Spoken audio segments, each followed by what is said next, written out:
So today's topic is Ajax Basics.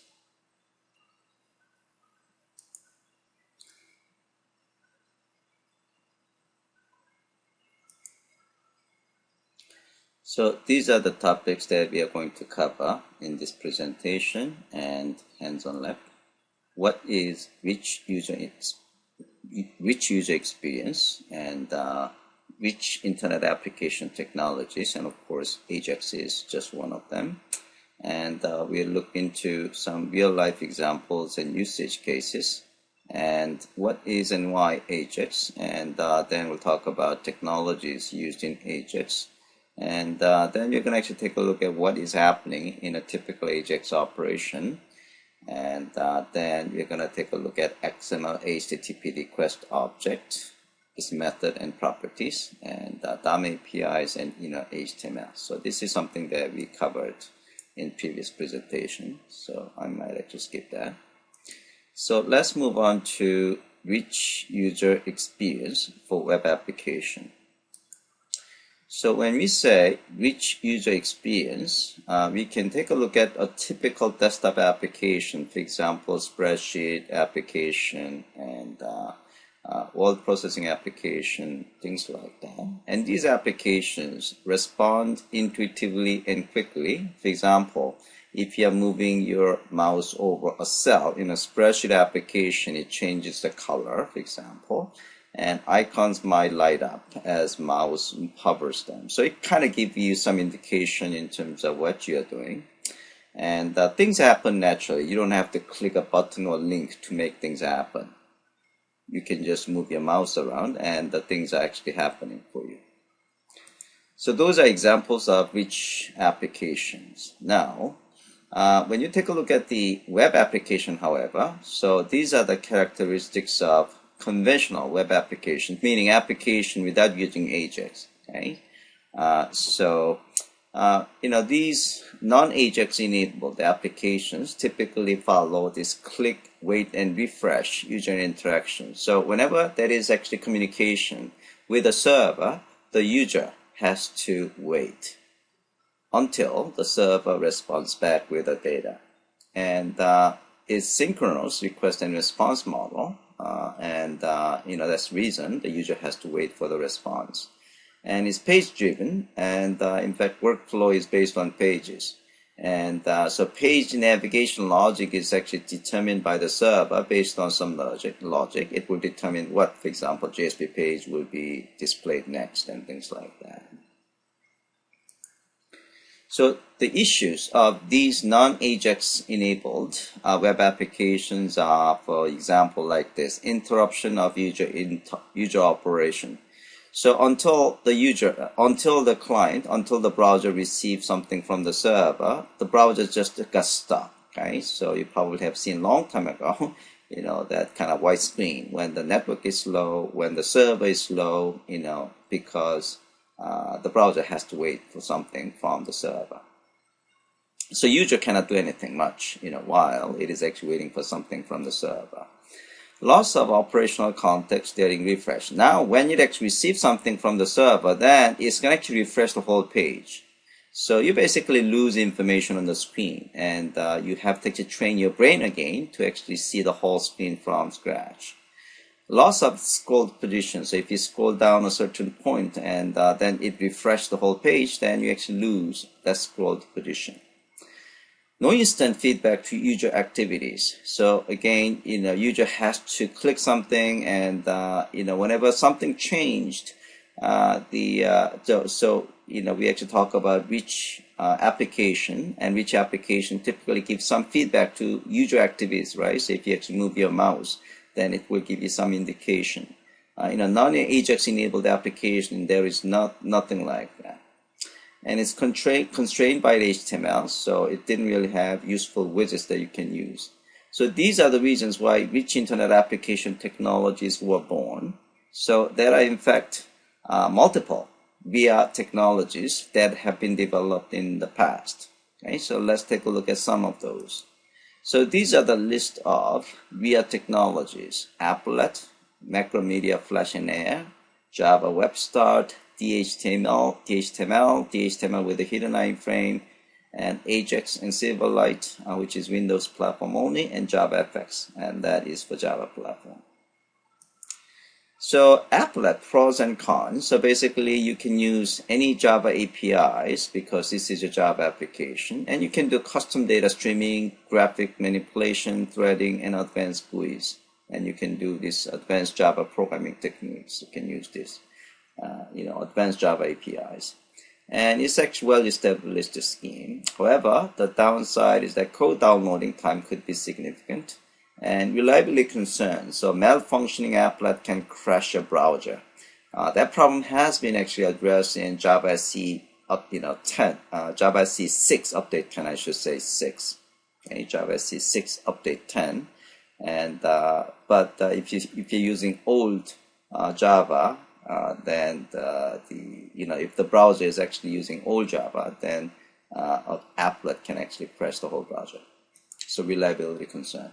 Macromedia Flash, and it's designed for playing interactive movies, and is programmed with ActionScript, and implementation examples include Macromedia Flex, and there are in fact some open source implementation. I'm not sure still is around.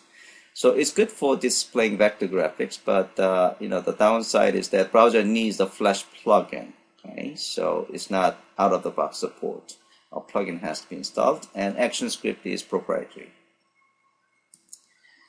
Java Web Start is basically concept of Java Web Start is that you want to take advantage of the benefit of Java desktop application, but you want to take advantage of the delivery model of an applet. So in this case, by using Java Web Start, you can have a desktop application delivered over the net.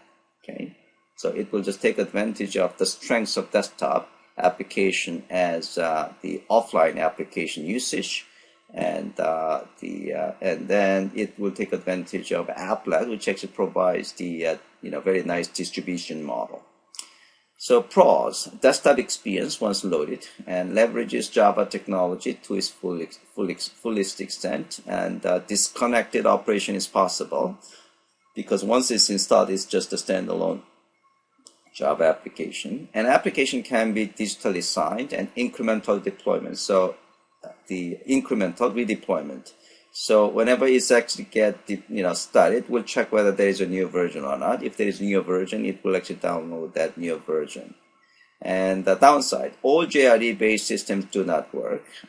This is probably not that much of a problem because Java Web Start gets started from 1.2, and first-time download time could be still significant.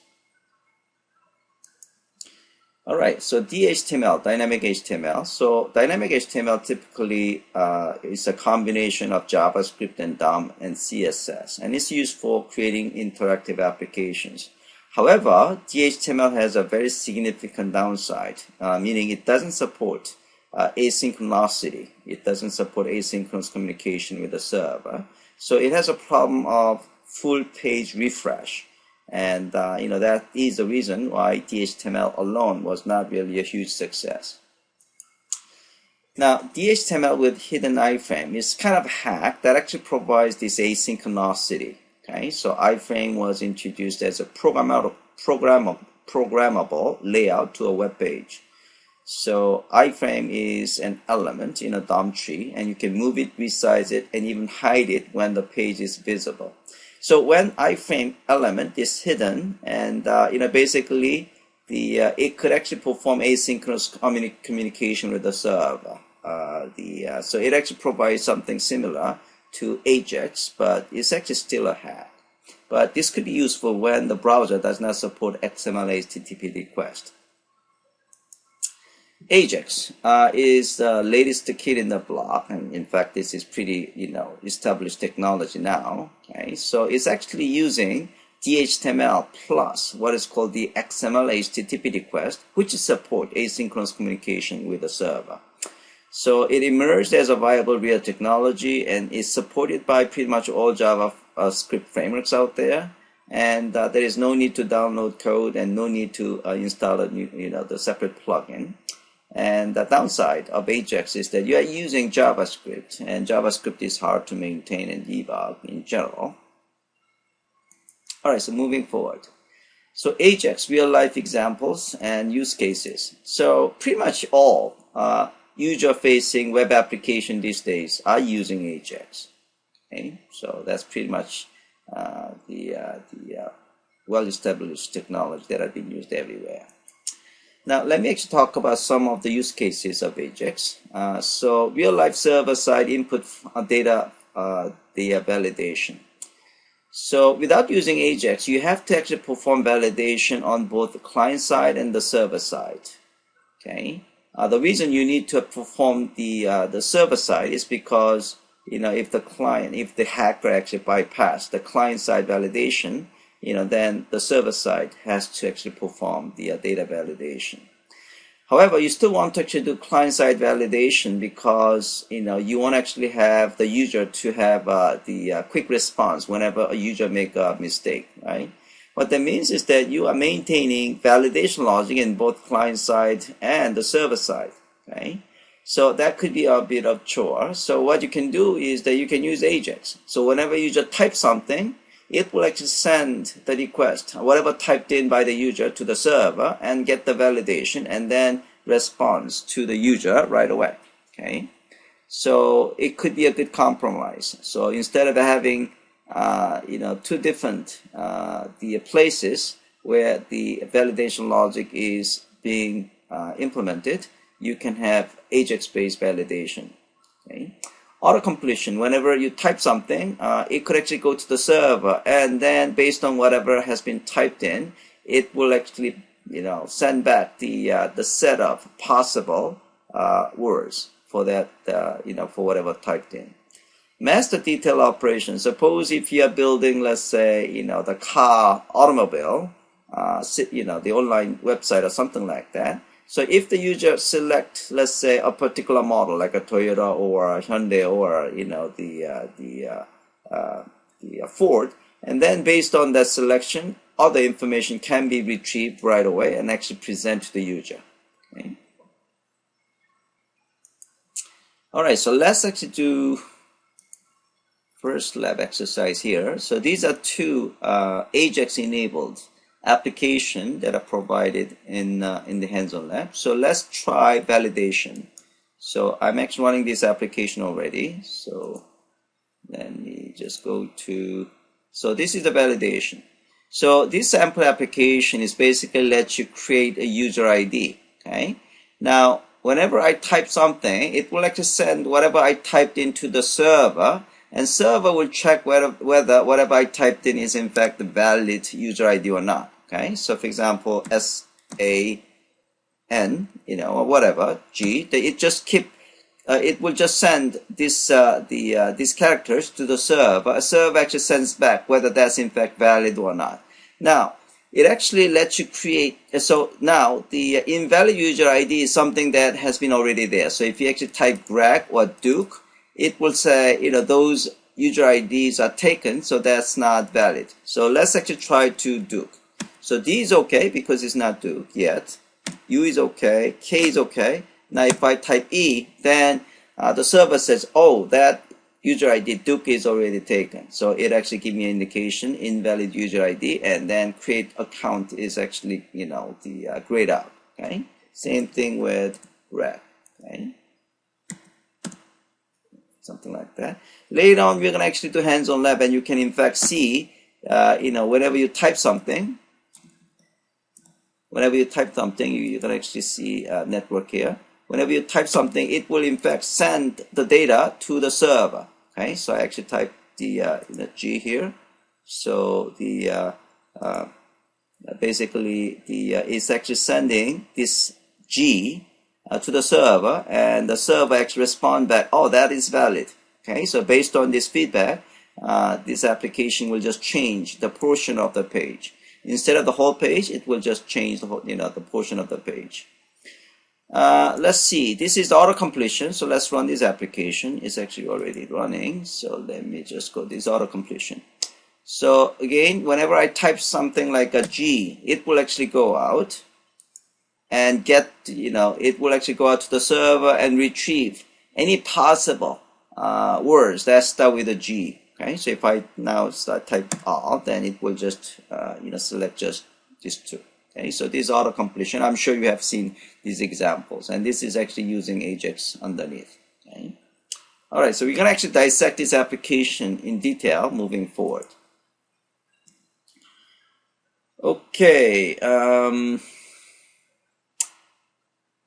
Question: how would it perform when there are multiple characters and user types and deletes text back and forth? Okay. Yeah, that is basically the back button and forward button kind of things. Okay. So so the question is, I'm sorry, I think I misunderstand the question. So the question is, what is the behavior that is expected when the user types something like in this case, SANG, then go back and forth. Yeah, it still actually send these things. Okay. So in this application, that's the way it is actually designed. It will just send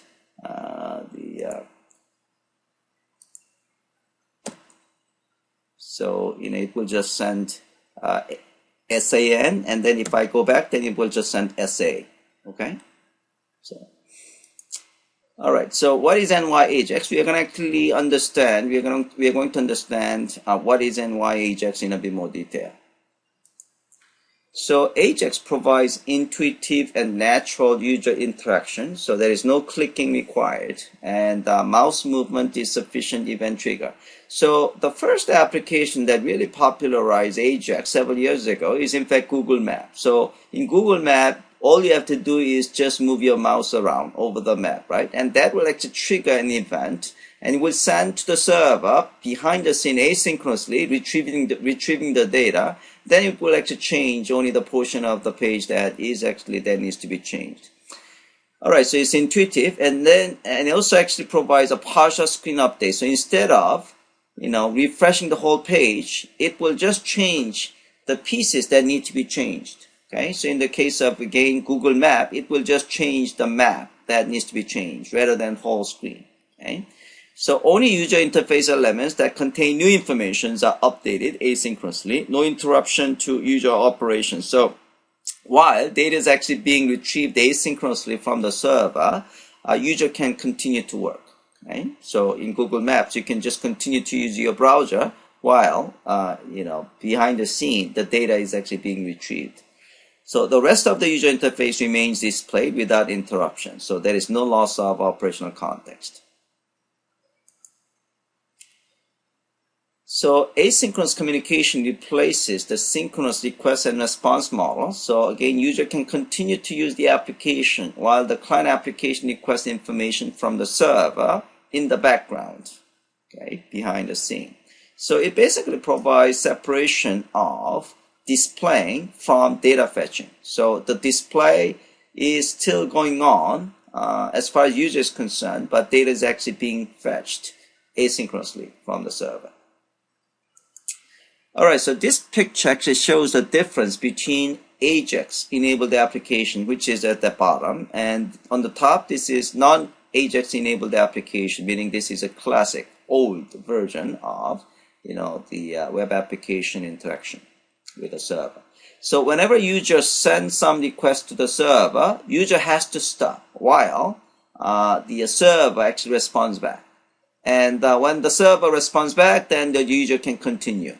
And when the user again asks for something to the server, user has to stop. So this is, there is an interruption in user operation here, right? And here. Now, Ajax enabled application, basically, user activity to continue uninterrupted while the data is actually being retrieved from the server. So whenever data is actually retrieved from the server asynchronously, it will just update only the page that needs to be updated. Okay, so uninterrupted user operation while data is being fetched. Okay, so this is again the difference between the classic web application model, meaning non-Ajax enabled model, and on the right we have Ajax enabled model. So who's actually performing this backend operation here? Okay, so something is happening here, meaning the communication with the backend server is actually happening through what is called this Ajax engine, and this Ajax engine is what is called the XML HTTP request object. Okay. All right, so technologies used in Ajax. So again, technology used in Ajax include JavaScript, DOM, and CSS, and then it is using what is called the XML HTTP request. So it's a JavaScript object that performs this asynchronous interaction with the server. Okay, so just to repeat what I said, XML HTTP request is a JavaScript object, and it is actually supported by pretty much all browsers out there right now, and it's communicating with the server through standard HTTP GET and POST. Okay, so this object works in the background for performing asynchronous communication with the server. So it actually does not interrupt user. The user operation is not interrupted, because now you have this XML HTTP request engine that does perform backend communication in asynchronous fashion. Okay, so what about the server side? As far as the server side concerned, server doesn't even know that client is actually using XML HTTP request. As far as the server is concerned, it's actually receiving standard HTTP GET and POST. Okay. So the server-side technology could be anything. It could be Servlet, JSP, JSF, or whatever web technologies, even .NET or PHP or whatever. With a minor caveats could have more frequent and fine-grained requests from the clients, because client will actually send a lot of requests, probably more than the non-Ajax-based application. And response content could be XML, plain text, or JSON, or JavaScript. All right, so let's take a look at the internal operations that happen for this database sample application. So what we're talking about is this data sample, this data form data validation with Ajax. So you can actually take a look at the code that actually make this one happening. Okay. All right. First of all, so this is what's happening. So whenever you type something into the text field, okay, it will actually generate XML HTTP request object, which is then get this value that has been typed in here and send it to the server using HTTP. And then the server is just, the server could be just any server technology. Here it is actually a Servlet. It basically check whether whatever that has been typed, in this case Duke, is already taken or not. Okay, and if it is taken, then it will say false. It will send back false message. And if it is not taken, it will send back true message. Okay, so this is, so it will send the true and false rather than this. Okay, so when XML HTTP request object receive the response from the server, true or false, it will actually, depending on whether it's true or false, it will display invalid ID if it is false. Okay, and if it's true, then it will just display valid, in green color. Okay, so that's actually what we are actually seeing right here, right? So, I can type like this. Okay, if I type 2, then you can see this is the case when the server sends back false. Okay, this is the case when the server sends back true. Okay, all right. So let's take a look at the code a bit. So client event occurs, and then XML HTTP request object is created. And then XML HTTP request object is configured, and then object makes the asynchronous request to the server, and then the server sends back XML document that contains either true or false, and then XML HTTP request object calls a callback function. So this is callback function whenever it received something from the server successfully, and inside this callback function, it will just update only the elements that need to be updated. Okay. All right. So all the question from Kumar, all these are client-side operation except this number 5. Okay. So let's take a look at the code. So client event occurs. So there is an input from field. So that's where you actually type something. So whenever you type something, it will call validate user ID JavaScript function. Okay. So let's go to validate user ID JavaScript function here. So first thing it does is that it will actually call init request. So init request, it will create JavaScript, the XML HTTP JavaScript, XML HTTP request JavaScript object. Now, as you can see, depending on whether this is actually the Internet Explorer or not, it will actually create a different object. Now, latest version of Internet Explorer now actually have XML HTTP request as a JavaScript object, but old version of the Internet Explorer, you have to actually create the ActiveX object rather than XML HTTP request object. So this is in fact one of the reasons why you do not want to use the XML HTTP request yourself, because it's a little bit too low level. So instead of using XML HTTP request object yourself, you might want to use the JavaScript library such as Dojo Toolkit or the jQuery or prototype library and things like that, because it does perform this kind of if and else check whether it is in fact the Internet Explorer or not. Anyway, in this example, we are actually checking it ourselves. Okay. And so once this init request is done, we should have the XML HTTP request object, assigned to request variable. Okay, and then the next step is you are going to set a callback function. So here in the request object, meaning XML HTTP request object, you are going to set a property of onReadyStateChange. This is a property with this function object. Okay, so what it means is that whenever state of that HTTP request object is changed, I'd like to have this function to be invoked. Okay, so we are just setting this callback function. Okay.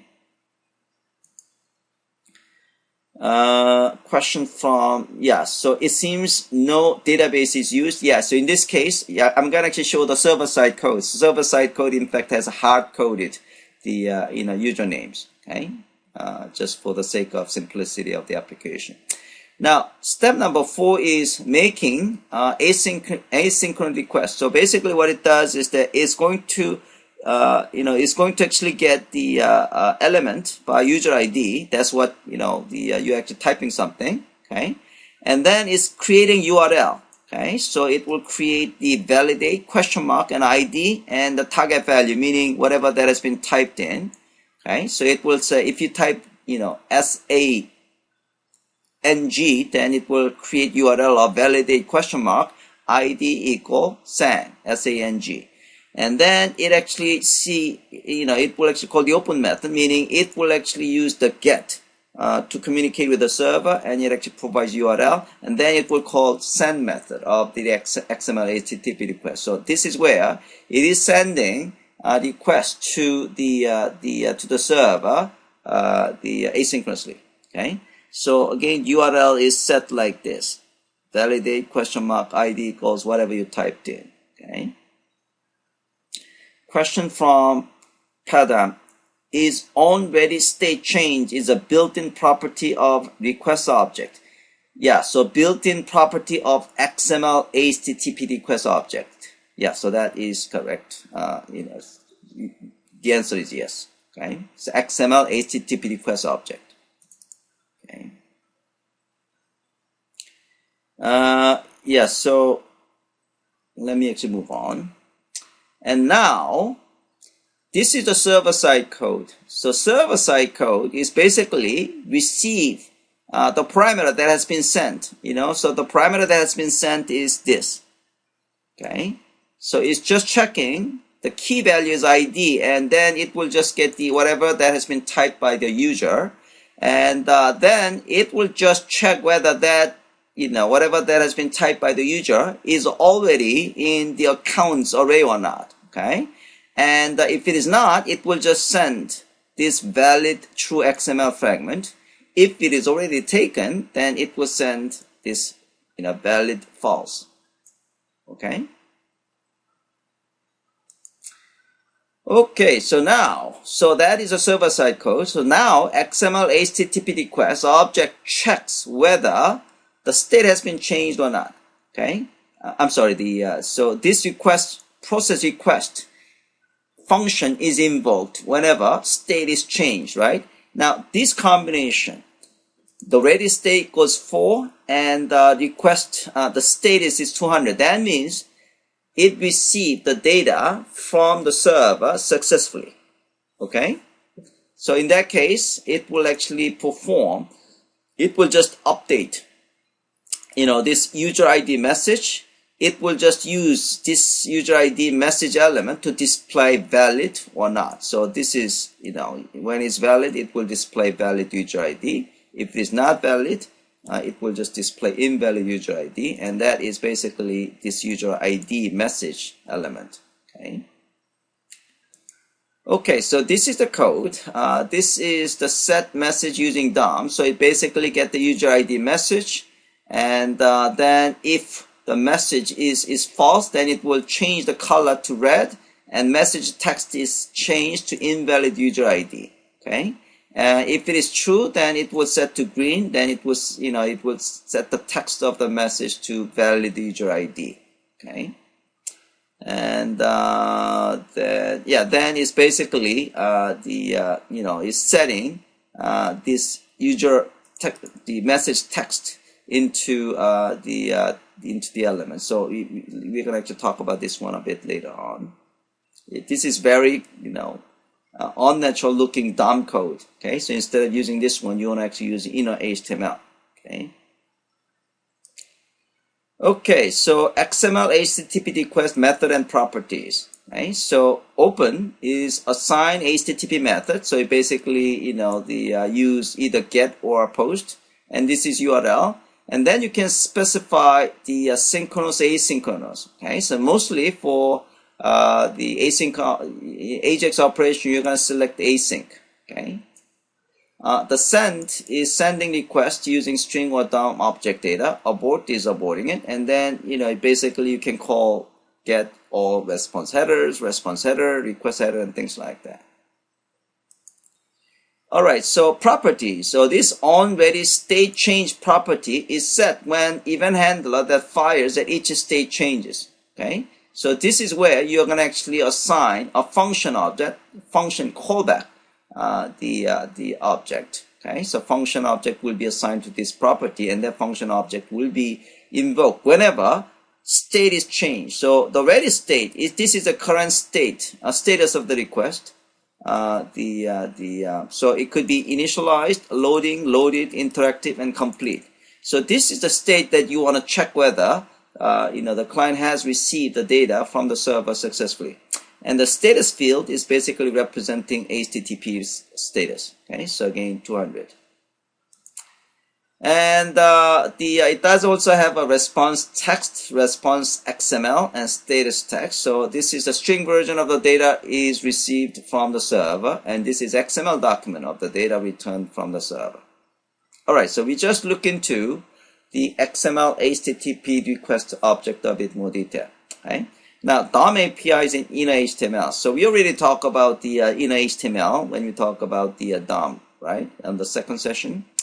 So browsers maintain an object representation of the document being displayed in the form of DOM, and then you have this DOM. You can access this DOM object using document JavaScript object, right? And this DOM APIs are very tedious and complex APIs is used here, okay, to set. Basically you are just adding a child node of this message text. Okay, so that it gets displayed. Okay, so instead of this unnatural looking code, what you want to do is just using inner HTML.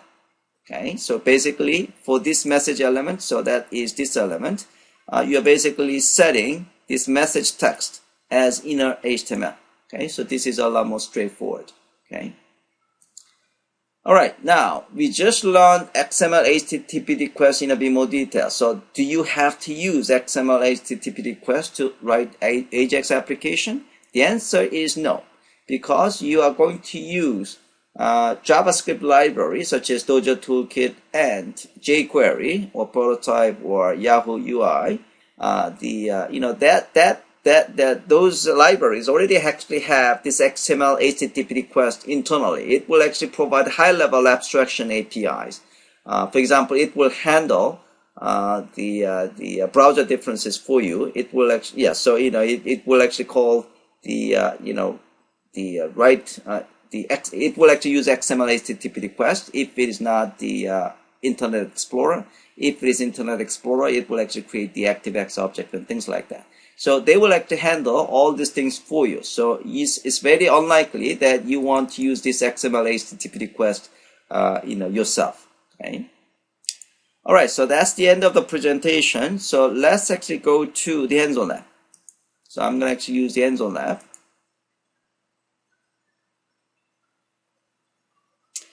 Okay, so these two projects that I just run, auto completion and validations are provided at Maven project. So you want to import it, okay?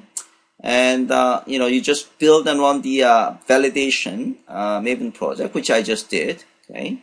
And now let's take a look at the code, okay? So you actually run it on any the web container, like a Tomcat, JBoss, Glassfish, Jetty, it doesn't matter. Okay, so this is what's happening. Whenever you type something, it will actually send the data to the server, and the server sends back true or false, and then based on that response, XML HTTP request will just change only the this element. Okay, so this is what's happening. Now let's take a look at the code. Okay, so first you're going to take a look at index.jsp page. Okay. So I'm going to use this documentation because it actually has highlighted the sequence of operation that has happening. Okay. So again, when the user types something into that field, so this field, okay, it will call validate user ID function. So that validate user ID function is number 2 here. So it will just get that element of user ID element, then it will construct the URL using the value that was just entered. Okay, so it will construct validate question mark and ID equals whatever typed in, and then it actually calls init request, okay, to create XML HTTP request object, and then it's assigned to request variable. Okay.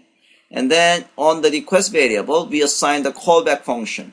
So whenever state gets changed on that XML HTTP request object, this callback function process request is invoked. Okay, and then it will set the get and true. So it's actually performing asynchronous operation. Then it will send the request to the server. Now, when the server sends back the data, state change will happen, right? Now here in this callback function, it will just check whether ready state is 4 and the status of this request object is 200. So this two combination is basically indicating that this client has received the data from the server successfully. Okay, so it will actually extract this value, true or false. Okay, so it's using the DOM APIs to extract the true or false. Okay. And then it will call set message using DOM, sending the message. Okay, so we're gonna actually go to this code. Yeah, so this code. So basically, it will check whether that message is false or true, and if it is false, the color is changed to green, and then the text will be set with the invalid user ID. And if it's true, then it will say green and valid user ID. Okay, and that's pretty much what's happening. Okay, and let's see. Yeah, so this is the server-side code. Okay, so again, server-side code is, you can actually take a look at this server-side code right here.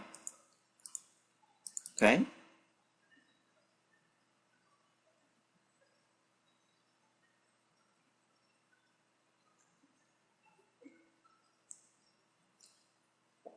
Taking its time. Okay, so this is the server-side code.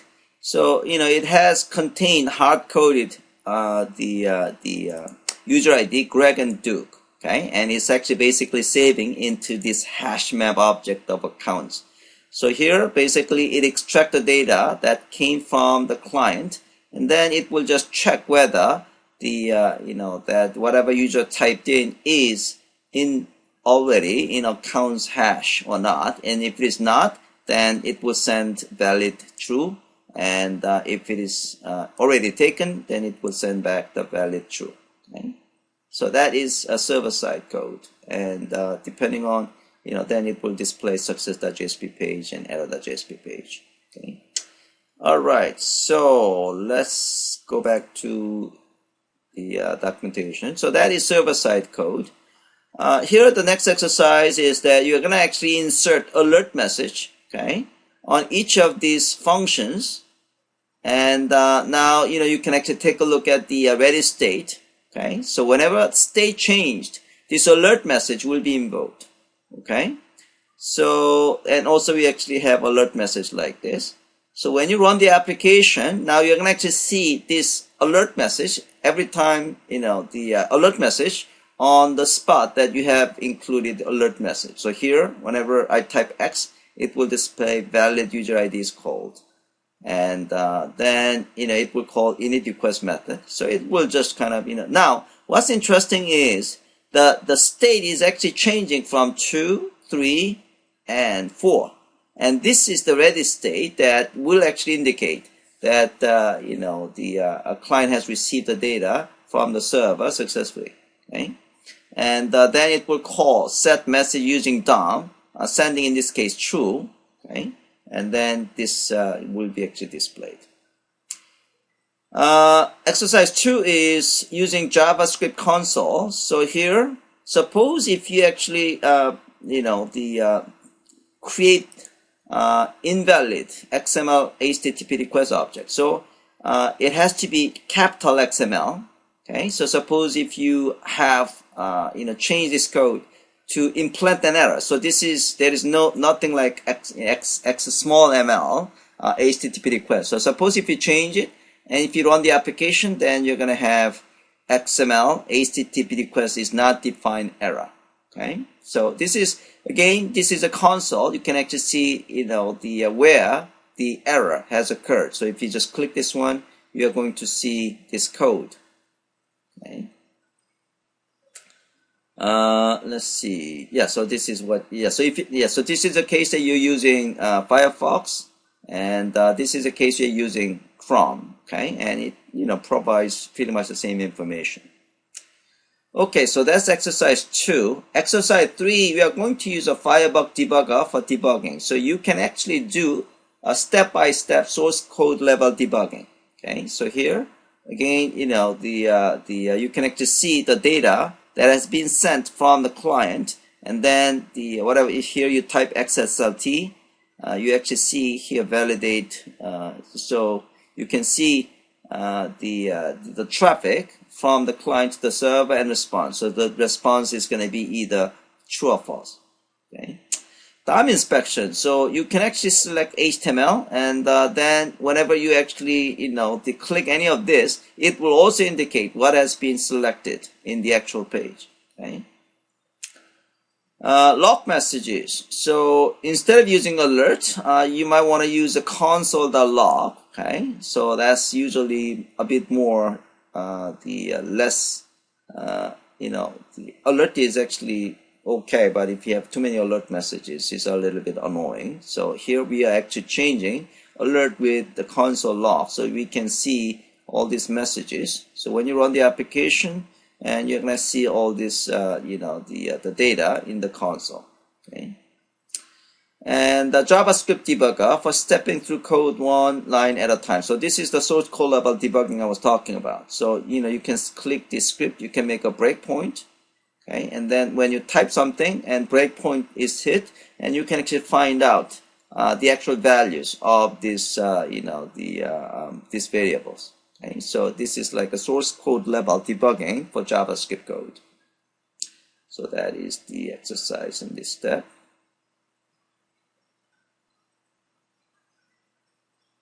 And you can use HTTP post instead of HTTP get. Okay, so here I'm actually setting post, okay, instead of get. And and you create the post data instead of creating URL. And so here, basically you modify the code. So this is the server-side code. Okay, yeah. So you are changing the server-side code to modify the so this is the do post, and it's just basically calling do get. Okay, and you can see now it's sending post, the message instead of get message. And you can also find out, it will return the same data from the server. Server will actually behave pretty much the same. It will just send either true or false. And exercise 4 is now you are building auto completion, the application, and again it should work pretty much the same. Exercise 5 is using inner HTML as I've shown you in the slide. Okay? So here, instead of writing this very tedious DOM API based code, you're going to just use inner HTML. And here,